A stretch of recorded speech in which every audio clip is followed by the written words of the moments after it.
While pushing for the abolition of the graft-tainted PDAF, the President stressed the need for a new fund appropriation system. According to the President, public funds can be put to good use with the necessary safeguards against misuse and abuse. Rocky Ignacio tells us more.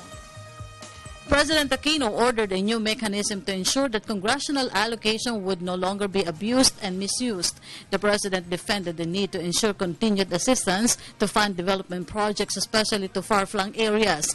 President Aquino issued a statement amidst calls to totally scrap the controversial fund following the 10 billion peso pork barrel scam. Gamitin ko na yung sinabi, pagkabasa ko nung umaga si Congressman Sarmiento, pinopondohan yung mga scholarships. Kasalukuyan nag-aaral ngayon itong ating kabataan. Abolish natin yung PDAF, paano funding ng scholarships? Ano sasabihin natin doon sa mga nag-aaral na tumaasa na makapagtapos? Palagay ko, hindi naman yata makatuwiran na wala sila kasalanan, biglang tatanggalin natin yung kanilang pagkakataon na matuto. So, kailangan lang i-repair. Dumating ang panahon nung ako'y nag-umpisang congressman dahil ngayong Asian Financial Crisis of 1997, wala raw yung pondo. Yung PDAF po na napunta sa atin doon, nakiambag para may ayos yung MacArthur Highway na pinakinabangan, hindi lang po na mamaya ng Tarlac, pero lahat ng dumadaan po ng Tarlac. So, pagdating ko ba doon, sabihin na rin natin, huwag na rin nating pondohan yan.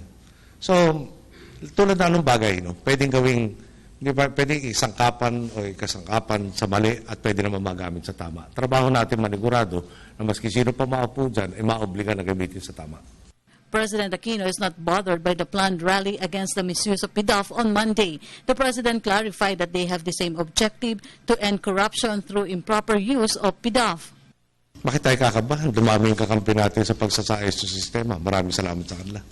The new system prohibits the use of NGOs and will center on the itemized menu of projects for each congressional district.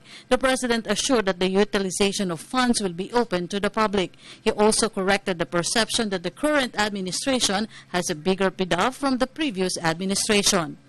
Mukhang mas malaki.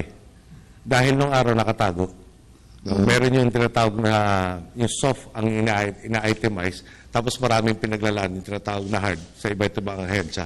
Ngayon gusto natin iklaro na pag may namungkahi ng particular na project, tinutukoy kung sino ang nagmungkahi at bakit minungkahi ang particular na project.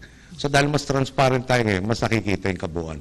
The President confirmed that the investigation will be thorough. Charges will be filed against those involved in the scam.